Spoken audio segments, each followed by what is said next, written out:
کئی لوگ مولا علی کہتے ہیں، حرج تو نہ ہے، مولا علی اس معنی میں کہنے میں کوئی حرج نہیں ہے، لیکن ان کا تصور مولا بالکل مختلف ہے۔ جیسے میں نے کہا تھا نا کہ مولا تو آزاد شدہ غلام کو بھی کہتے ہیں، اب حضرت علی کو وہ اس معنی میں تو نہیں کہتے نا۔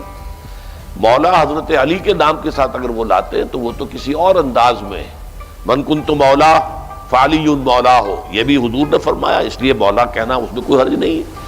لیکن یہ ہے کہ ایک ہے جسمانی میں کہ اللہ کو آپ مولا کہتے ہیں۔ اب ہمارے اہل تشیع جو ہے وہ تو در حقیقت اس درجے تک حضرت علی رضی اللہ تعالیٰ عنہ کو پہنچا دیتے ہیں، مشکل کشا علی ہیں، حالانکہ مشکل کشا تو اللہ کے سوا کوئی نہیں ہے۔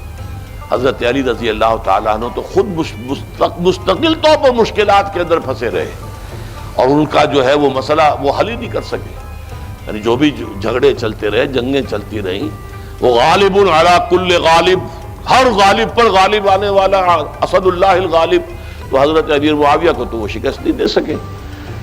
خوارج کا معاملہ بھی موجود رہا، چلتا رہا، کہ یہ تو ایک مبالغے ہیں کہ جو ہم کسی کی مدح اور کسی کی محبت جو ہے اس میں غلو کر کے کر دیتے ہیں، اس معنی میں در حقیقت اہل تشیع استعمال کرتے ہیں۔ ویسے یہ کہ مولا کہنا انہیں کوئی حرج نہیں۔